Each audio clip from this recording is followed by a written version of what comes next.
much, Mr. Speaker. My question is for the Minister of Energy.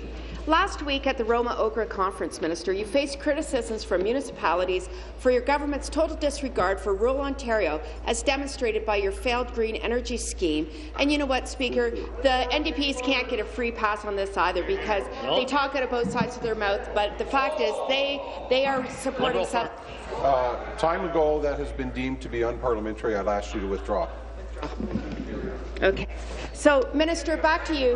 While you like to General, come to order. how you will do things differently on a go-forward basis, just to confuse people, right now today we have a major issue that can no longer be ignored, and that is your continual approval of applications that have been in the queue, as well as the extension deadlines for projects facing ERT appeals. Minister, you are choosing to ignore missed deadlines that could serve as off-ramps. Minister, when we don't need the energy and people can't afford the electricity, why is your government choosing to take opportunities?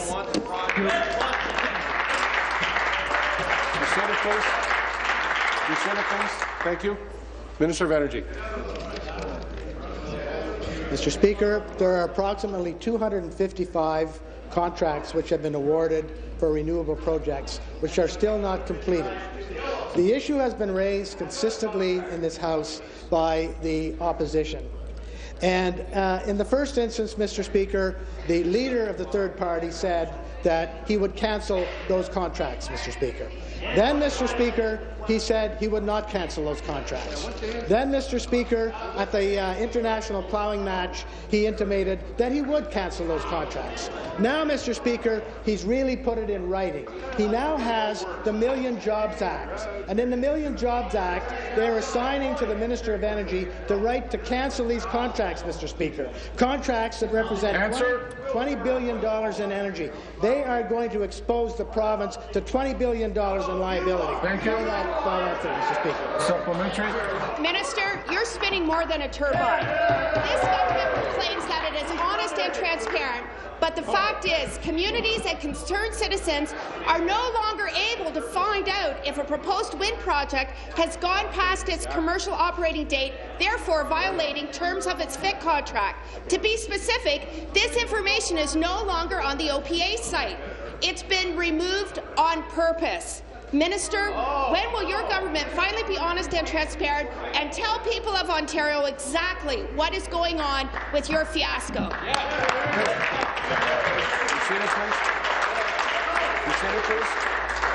Thank you. Minister. Mr.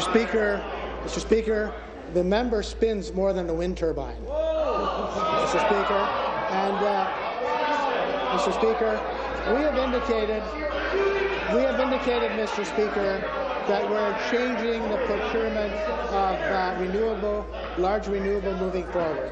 We're going to have the Ontario Power Authority do requests for proposals, and Mr. Speaker, there will absolutely need to be a requirement of an agreement with the municipalities to move forward with new projects. Mr. Speaker, the reality is, since the first award of contracts, member from Huron, Bruce, asked the question. You'll listen. Large wind and large solar, Mr. Speaker, there has been an actual moratorium on wind because we have not issued more wind projects. We have wind projects that are already under contract. We're going to respect those contracts. New contracts for wind, Mr. Speaker, will require a new process. Thank you.